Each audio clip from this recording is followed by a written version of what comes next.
Vous allez donner les offrandes après. Enlevez les paniers. Amen. Hein? J'ai besoin de ton cœur, pas de tes 500 francs. Mettez ça de côté. Enlevez ça, s'il vous plaît.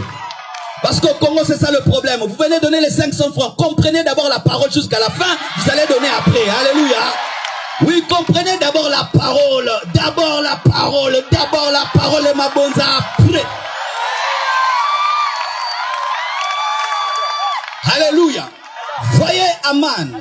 Aman, lorsqu'il fait le poteau, afin de tuer Mardoché, et que Dieu libère Mardoché de son emprise, comment Dieu a tué Aman? Il a utilisé le propre poteau de Aman contre Aman. C'est que lui bâtissait, c'est que lui construisait, pour tuer, l'a tué. Et c'est que le diable est en train de faire, d'utiliser la technologie pour pervertir le monde. C'est la même technologie que nous utilisons, afin de le dépiller, afin de sauver les âmes. C'est pourquoi le diable est en train de dire en ces temps de la fin, arrêtez d'utiliser Facebook comme ça. J'avais pas fait Facebook pour ça, c'était pour amener l'impudicité. Mais vous commencez à faire la publicité des actions. Bien-aimés frères et sœurs, nous allons utiliser le poteau d'Aman contre lui-même.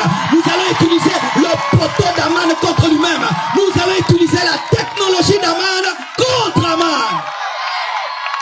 Alléluia. Et lorsque tu regardes Jésus, Jésus qui est le modèle, ce qu'il n'a pas fait, l'Église ne peut le faire, car le corps suit la tête. Est-ce que Jésus a utilisé la technologie? Je vous assure, Jésus-Christ a utilisé la technologie de la barque de Pierre. Lorsqu'il a voulu prêcher, il a utilisé la barque qui était de la technologie. Alléluia. Même s'il ne savait pas le moteur, c'était de la technologie pour surnager sur l'eau. Alléluia. Et il a utilisé la technologie de l'ampli. Pourquoi? Lorsque tu prêches sur l'eau et que le vent est contre toi, le vent va emporter tes paroles. Jésus a utilisé l'ampli de ce temps-là. Et il prêchait sur des montagnes. Pourquoi? C'était le principe de l'amphithéâtre. Jésus a utilisé la technologie de son temps. Il a utilisé les Mercedes de ce temps-là. Les années, c'était les Mercedes. Il a utilisé les Mercedes de ce temps-là. Et lorsqu'il voulait faire la Sainte Seine, il a demandé qu'on puisse la servir où? Dans une chambre haute qui est une construction de l'architecture. Jésus a utilisé la technologie. Et une chose qui va te choquer. L'œuvre de la croix, c'est une technologie. Pourquoi? D'où vient la croix? La croix n'a pas commencé avec Jésus. Qui ont fait la croix? C'était la technique des Romains pour punir leurs ennemis. C'était la technique des fils de Caïn. Et lorsque Jésus était crucifié, qu'est-ce que nous disons? Dans ces meurtrissures, nous avons été guéris. Mais pour qu'il y ait meurtrissure, il faut les clous. Et pour qu'il y ait les clous, il faut Caïn. Tu n'as pas compris. Il est impossible de parler de crucifixion sans clous. Et il est impossible de parler de clous sans parler de la descendance de Caïn. Jésus a utilisé la technologie de Caïn pour sauver l'humanité. Dans ces meurtrissures, nous sommes guéris. Comment? Par la technologie des païens. Jésus ne s'est pas tué lui-même. Car un suicidé ne ressuscite pas.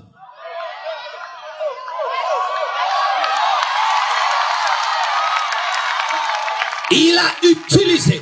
Quand on parle de la croix, c'est la technologie des Romains. Quand on parle de crucifier, on a mis des clous dans ses mains et dans ses pieds. Les clous qui les ont fabriqués, c'était les fils de Caïn. Pas les fils de Seth, les fils de Caïn. Écoutez ceci, mes frères et sœurs. Là maintenant, j'aimerais davantage vous expliquer. Pourquoi je suis en train de dire fils de Caïn, fils de Caïn? Car Caïn, dès le commencement, était déjà l'ombre de l'Antichrist. Car Abel était l'ombre de Christ et Caïn l'ombre de l'Antichrist. Et voici, tout ce que fait la descendance de Caïn n'a qu'un seul but. Retenez cela. Le plus grand but de la descendance de Caïn, c'est de préparer l'arrivée de l'Antichrist. Et quand vous lisez l'Apocalypse, que nous dit Apocalypse? Lorsque paraîtra l'Antichrist, il demandera au travers du faux prophète que tout le monde puisse porter sa marque de 666 sur la main droite ou sur le front. Lorsque avant nous prêchions ces choses, nous pensions qu'il y aurait un cachet. Mais aujourd'hui, Nous, les hommes modernes, nous savons maintenant qu'il ne s'agit pas d'un cachet, mais d'une puce. D'une puce. D'une toute petite puce qu'on peut mettre dans la main et qu'on peut mettre au front. Et les scientifiques ont démontré que ce sont les deux endroits du corps qui ont une température constante qui fera que la puce ne puisse pas s'abîmer à cause des montées et des descentes des températures. Jean, qui n'avait pas existé au temps de la puce, a vu la puce. Quel défi prophétique! Prophète, je te défie. Tu vas te prophétiser l'âge de mon père, l'adresse de mon père. Dis-moi des choses eschatologiques. Nous sommes fatigués des prophètes qui nous disent que ton père s'appelle ceci, ta grand-mère s'appelle ceci, une chose du 40, tu as porté une culotte. Non, non, non, non, non. Parle-moi du retour de Jésus. Donne-moi des précisions sur le futur. Révèle-moi les choses qui touchent au retour de Jésus. Alléluia. Mais écoutez maintenant ceci. Comment est-il possible de faire que personne, dites personne. Quand on dit personne, c'est-à-dire toute la terre. Les 5 continents. Personne ne puisse acheter ni vendre sans avoir la marque. Pour arriver à cela, il faut plusieurs choses. 1, tu dois contrôler le monde entier. Sans cela, si tu n'as pas un système de contrôle mondial, il y a des gens qui vont acheter et vendre sans avoir ta marque. Tu dois contrôler le monde. Et pour arriver à contrôler le monde, tu dois veiller que le monde devienne un. C'est pourquoi vous voyez aujourd'hui, tout va dans le sens de s'unir. D'ici là, bien-aimé, il n'y aura pas 2, 3, 4 passeports. Nous aurons un seul passeport. L'Antichrist a besoin d'unir. Et ces derniers temps, n'est-ce pas, qu'on nous a refait des nouveaux passeports biométriques. Tout ce que tu mets dedans est retracé, pas seulement au Congo, dans le monde entier. Aujourd'hui, avec ton WhatsApp, je peux te retrouver, n'est-ce pas?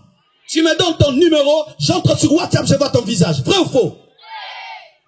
Tu perds un téléphone, tu achètes un autre, tu tapes seulement ton code, tu retrouves toutes tes photos. Vrai ou faux?